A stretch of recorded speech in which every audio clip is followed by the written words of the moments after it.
In this video, I'm going to install some Traxxas radio gear into this vintage HPI Savage Nitro truck and then take it out for a rip.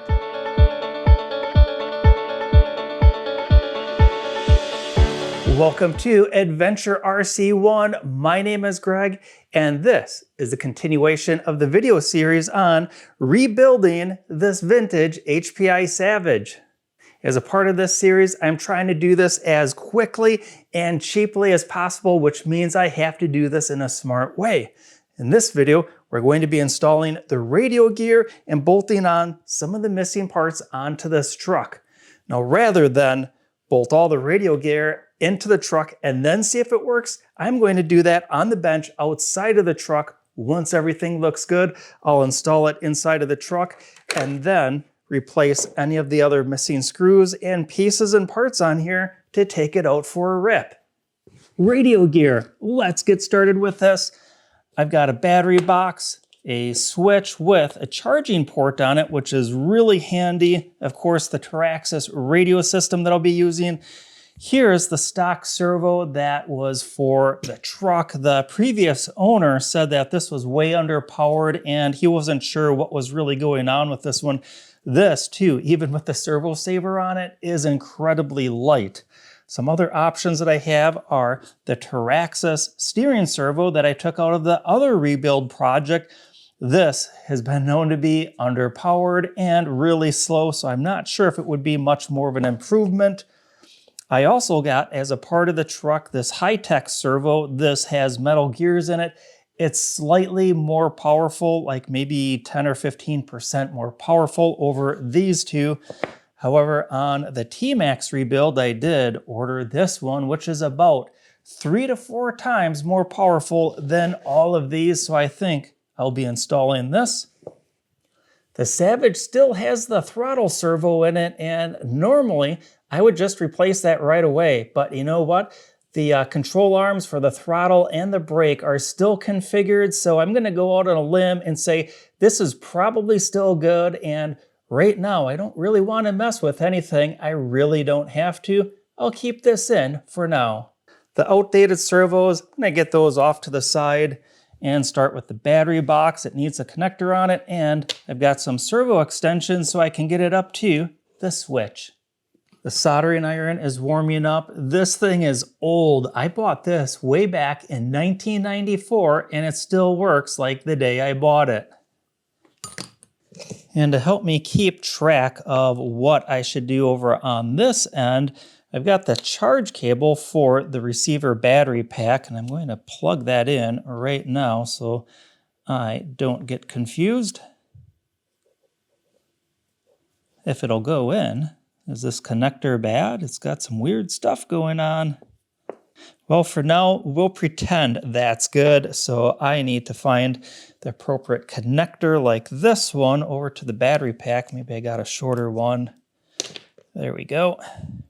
Get that plugged in, and now I know what end to cut off. I'll leave just a little bit in case I need to use this for something else.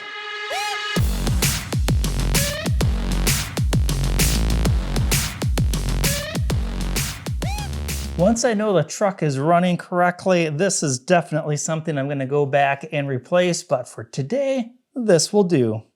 Time for some batteries. And just like that, they're installed.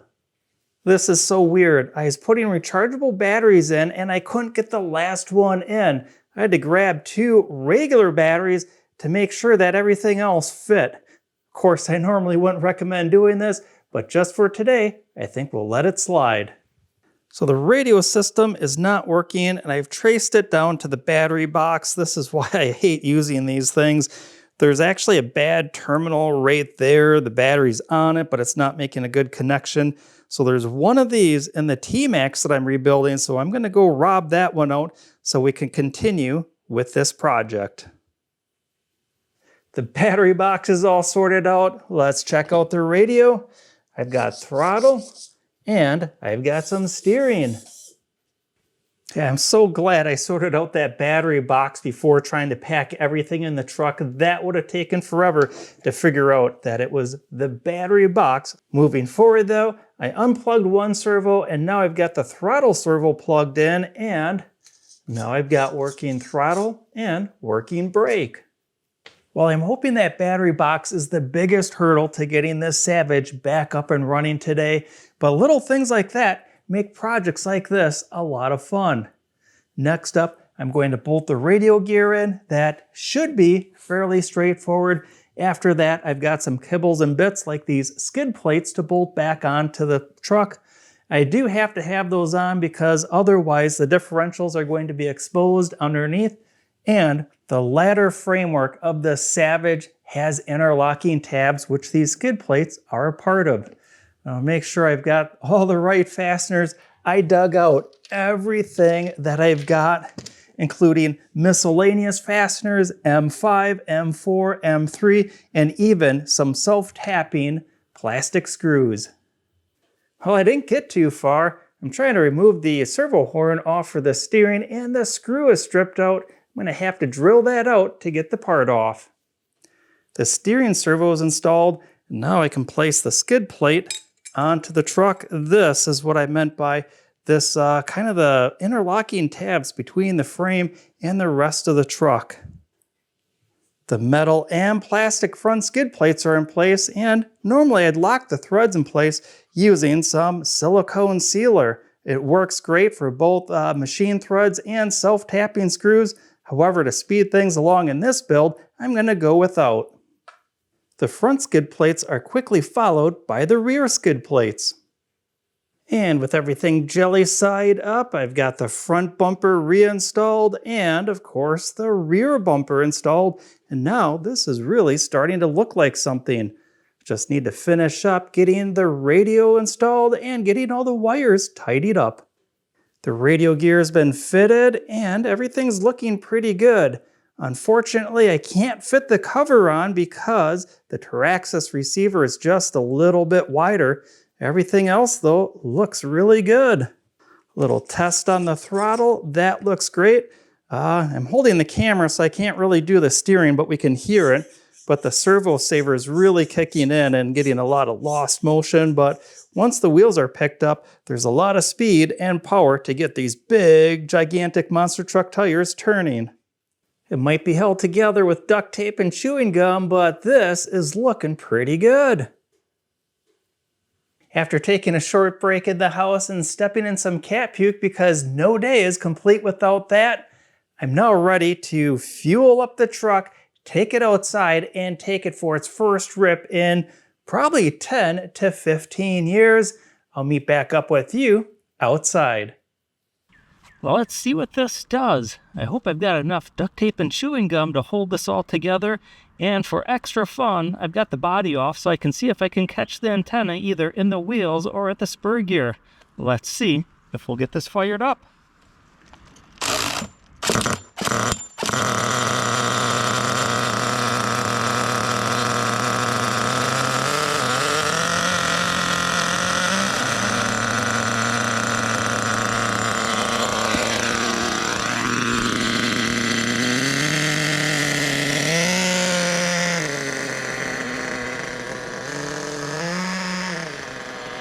There it is. After about 10 to 15 years, it is finally running again. Nice and easy to start with, though.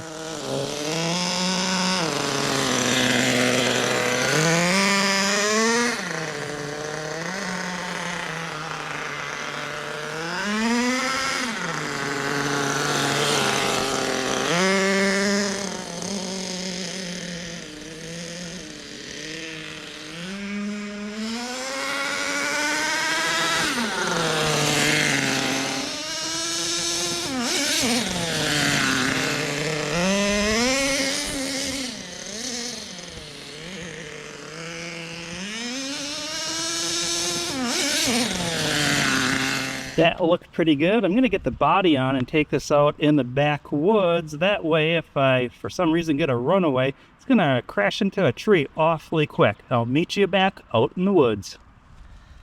Not again. I got all the way back here and I left the glow starter in the driveway. I'll be right back.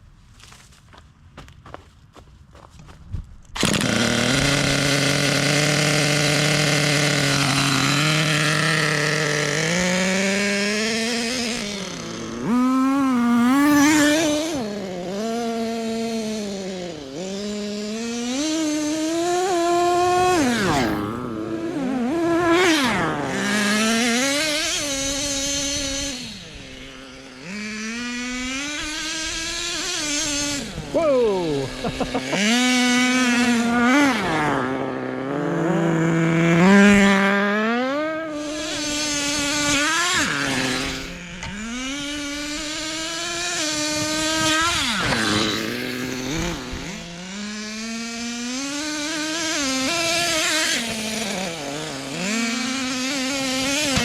Oh, that definitely was the tree.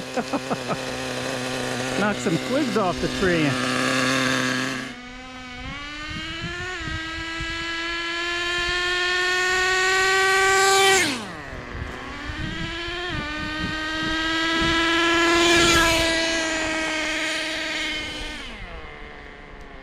That was so cool. I think this is the most amount of fun a person can have without starting a family. Well, that short run where I actually ran the complete fuel tank out, that was just meant as a little shakedown run. Do a couple laps out in the backwoods, and then check everything over. But it looked like everything was holding together, so that duct tape and chewing gum that I used must have really worked out well. So what do you think about this video series of bringing an old HPI back to life and running it around the way that it's intended to be? Let me know down below by leaving a comment. So I've got quite a bit more to do on this Savage. Like I mentioned, it's just pieced together just enough to get this first initial run, but I'd like to hear from you. What do you think I should do in the next video? Should I clean this up, or should I upgrade the radio system? Personally, I'm leaning towards upgrading the radio system. This radio is 20 years old and it gets a little twitchy every now and then when I touch metal, like putting the glow starter to start the engine up. It did that 20 years ago and it still does it today. Thanks for joining me in this video. I have a blast creating all of this content for all of you. And don't forget to give this video a like, subscribe to the channel, or ring that notification bell. Not only is it a great way to help this channel grow, it's an excellent way to connect video content like this with other great RC enthusiasts just like yourselves. Well, until I see you again in the next video, keep on rolling.